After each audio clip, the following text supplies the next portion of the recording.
Nandiyan po rin po yung reward na kanyang sinabi noon. 1 million po sa mga Ninja Cops. Patay. Pag buhay, kalahating milyon lang po. Senator Bongo recently spoke to the media and took to Facebook to assert that he had no direct involvement in former President Rodrigo Duterte's controversial war on drugs. He also denied the existence of a reward system during the crackdown, calling such claims baseless accusations. In his latest Facebook post, the senator, who is seeking re-election, reiterated that there was no reward system in place during Duterte's anti-drug campaign.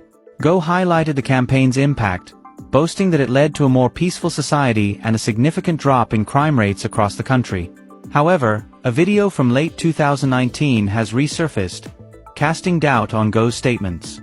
The footage, dated September 24, 2019, shows the senator speaking openly about a reward system for law enforcement officers. In the video, Go can be seen claiming that certain police officers, known as Ninja Cops, were rewarded with 1 million pesos for killing individuals involved in illegal drugs, and 2 million pesos if the suspects were killed in an encounter.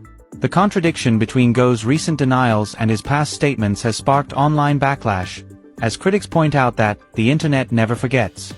The video has reignited debates about the truth behind Duterte's drug war and the alleged incentivization of extrajudicial actions. Let me repeat, wala pong reward system na sinasabi nila ngayon.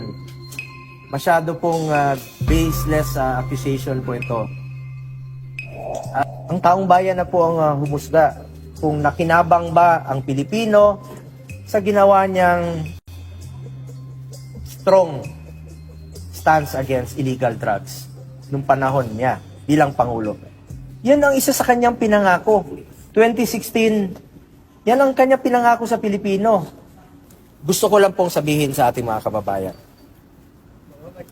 Ginawa po ito ni dating Pangulong Duterte. 2016, pinangako niya, sabi niya, susugpuin ko ang illegal na droga.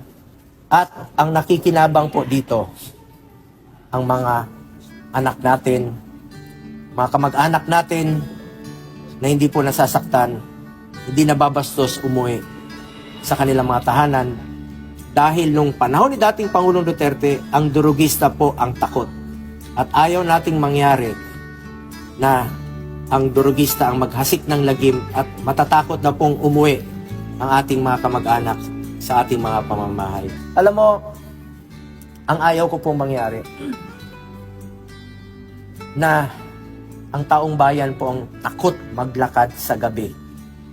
Dapat po ang kriminal, dapat po ang drug addict ang takot maglakad sa gabi. Hindi po yung ordinaryong mamamayang Pilipino na gusto lang po tahimik ang buhay na makakauwi po ang kanilang mga anak. Karapatan po natin mabuhay ng tahimik na nakakauwi po ang ating mga anak. When soon, I think he will personally announce to the public kung sino po yung mga sangkot na ito. At importante po, si Pangulo ang magsasabi. Sabi niya, karapatan po ng Pilipino malaman kung sino yung mga ito, mga Ninja Cop. Nabanggit rin po niya, nandiyan po rin po yung reward na kanyang sinabi noon. 1 million po sa mga Ninja Cops. Patay. Pag buhay, kalahating milyon lang po.